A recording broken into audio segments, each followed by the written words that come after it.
Tenemos una entrevista, vamos a conversar sobre la aplicación de la paridad y la alternancia en las elecciones regionales y municipales 2022. Hoy nos encontramos con la doctora Amelia Hernández, ella es abogada especialista en temas electorales. Doctora, ¿cómo está? Muy buenos días, bienvenida. Buen día, Paloma. Gracias. No, a usted las gracias por acompañarnos. Doctora, estas serán las primeras elecciones regionales y municipales en las que se aplicará la norma de la paridad y la alternancia. ¿Cómo generará esto la igualdad de oportunidades entre mujeres y varones? ¿Cuáles serán los beneficios? Efectivamente, Paloma, estas elecciones regionales y municipales 2022 son las primeras en donde se aplicará la paridad y alternancia para la representación subnacional, ¿no? En donde se elegirán a los gobernadores, alcaldes, consejeros regionales y regidores. Es importante este tema de la paridad y alternancia porque históricamente grupos excluidos como las mujeres, los jóvenes, los indígenas han tenido que utilizar acciones afirmativas, ¿no? Como la cuota de género, por ejemplo, ¿no? Este tema de la paridad se viene dando acciones afirmativas desde el año 1997, en donde a través de una ley se señaló que el 25% de mujeres deberían integrar las listas de candidatos, pero hablamos solo de elecciones congresales. En el año 2000 se incrementó esta cuota, ¿no? La cuota de género, la famosa cuota de género, al 30%, y también solo era para elecciones congresales. Ya en el 2002 se establece propiamente el 30% para elecciones regionales y municipales. Y en el 2004 se da para las elecciones en el Parlamento andino, ¿no? Entonces es muy importante que la paridad y alternancia esté presente, ¿no? En la representación política, ¿no? Que se tenga escuchar la voz de las mujeres, ¿no? En esta representación política, en todos los ámbitos, en el ámbito social, económico, político, cultural de nuestro país, ¿no? Por ello es muy importante, ¿no? Y estas CRM 2022 van a ser las primeras en aplicar, ¿no? Ya tenemos la experiencia de las EG 2021, ¿no?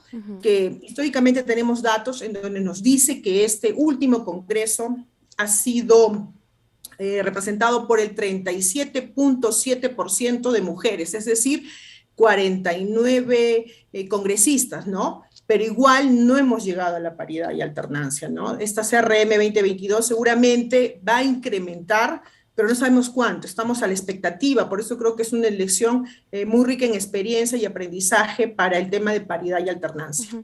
Doctora, a pesar de que en años anteriores, como usted mencionaba, ya se tenía esta ley de cuota de género, la participación política de las mujeres era muy mínima y dentro de las organizaciones políticas se veían relegadas frente a las candidaturas masculinas. Tenemos un informe del 2002 al 2018 que señala que solamente el 3,2% de gobernadores regionales fueron mujeres. Esta es una cifra increíble, doctora. Es correcto, Paloma, lo que tú dices, ¿no? Efectivamente, los datos nos arrojan que en el año 2002, que además es el año donde se dio la cuota de género para elecciones regionales y municipales, se tuvo 3 gobernadoras. En el 2006 ninguna, 2010 ninguna, 2014 una, que fue la gobernadora regional de Arequipa. La anterior elección regional y municipal 2018 ninguna. Es decir, se tuvo el 3.2% en porcentaje de mujeres representantes, ¿no? Mujeres electas, ¿no? Lo mismo ocurre para el tema de alcaldesas. Hablamos de 3.2% en alcaldesas a nivel provincial y en el 3.5% en alcaldesas a nivel distrital, ¿no? Y también recordemos de que esta cuota de género solamente era un tema para llegar a la paridad, ¿no? Pero no se hablaba de alternancia. Es por ello que las organizaciones políticas siempre colocaban a las mujeres en las últimas posiciones, ¿no? Y es decir, de una lista de candidatos no ingresan todos, ¿no? Siempre ingresa la mayoría, ¿no?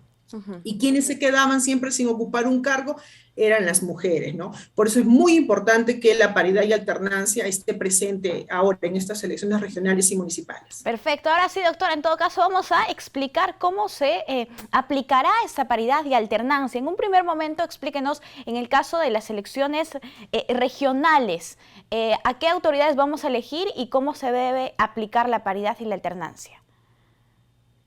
Las elecciones regionales y municipales, nosotros tenemos una fórmula regional, ¿no? Que está conformada por un gobernador o gobernadora y un vicegobernador o vicegobernadora. Después de la fórmula regional tenemos la lista de consejeros regionales. Tanto en la fórmula regional como en la lista de consejeros regionales se va a dar la paridad vertical. ¿Qué es la paridad vertical? Que tiene que haber mujer-hombre o hombre-mujer. Eso lo decidirá la organización política.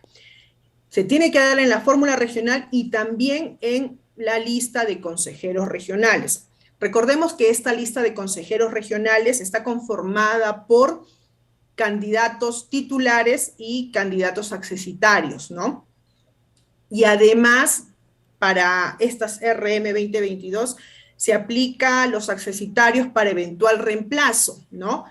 Entonces, se tiene que dar la alternancia en estos tres grupos de listas que conformarán los candidatos a consejeros regionales. Aquí estamos hablando de una paridad vertical que se tiene que cumplir, porque de no cumplirse podría ser una lista improcedente.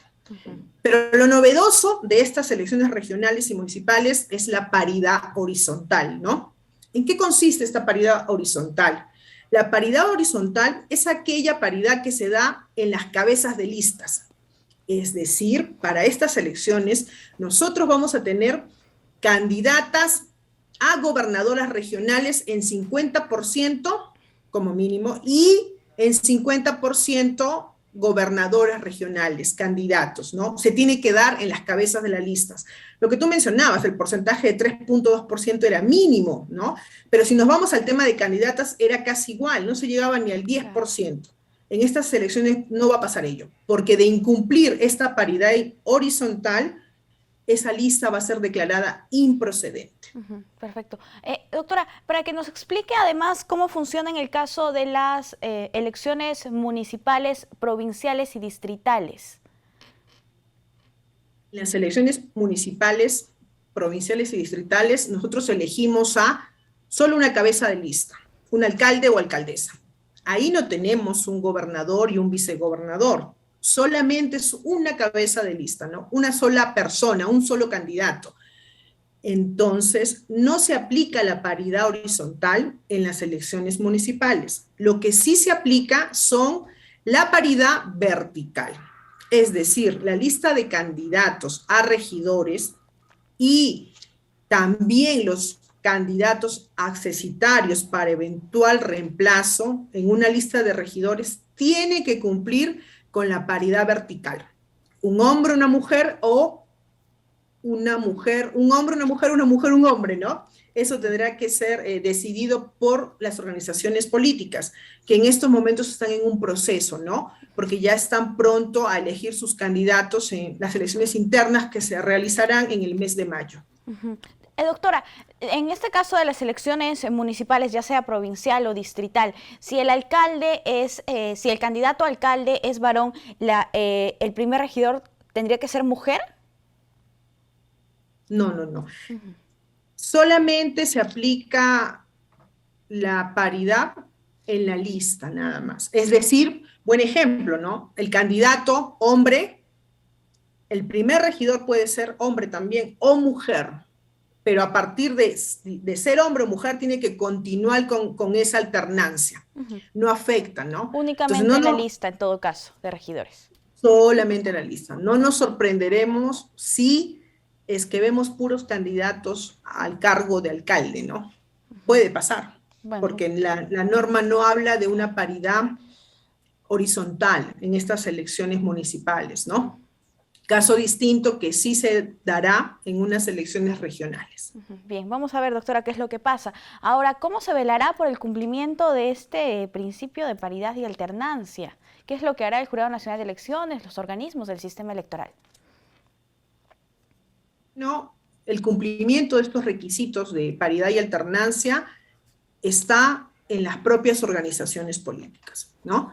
Los partidos políticos tienen que cumplir con su paridad horizontal y vertical, ¿no? Los movimientos regionales también cumplirán con la paridad vertical. Ese es el primer filtro, por decirlo, ¿no? Posteriormente, estas listas de candidatos elegidas por los afiliados de las organizaciones políticas serán presentadas ante los jurados electorales especiales, ¿no?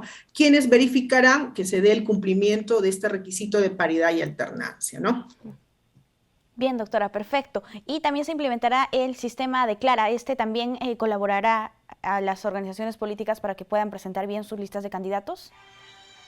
Perfecto, ¿no? Tenemos el sistema Declara Internas, que de una u otra manera va a ayudar a las organizaciones políticas para sus elecciones internas, en saber, en conocer si han cumplido el tema de paridad. Pero eso se dará solamente cuando una organización política tenga una lista única, ¿no? Cuando tenga una lista única. Acá es importante señalar algo, Paloma, ¿no? ¿Qué ocurre, por ejemplo, si yo soy una organización política y presento dos o tres listas, ¿no? Y en una lista va un candidato gobernador, candidata gobernadora, luego candidato gobernador, ¿no? Y son los afiliados quienes van a elegir las listas, recordemos, ¿no? ¿Qué pasa si yo en las 25 circunscripciones electorales que se van a dar, yo partido político verifico que no hay una paridad? Puede darse 12 candidatas y 12 candidatos, claro. 24. Y el 25, la ley nos permite, las normas electorales nos permiten que puede ser hombre o varón, pero no podríamos partir un número entero, ¿no es cierto? En ese caso, ahí sí se cumple con la paridad horizontal. Pero ¿qué ocurre si, por ejemplo, este partido tiene 10, ¿no?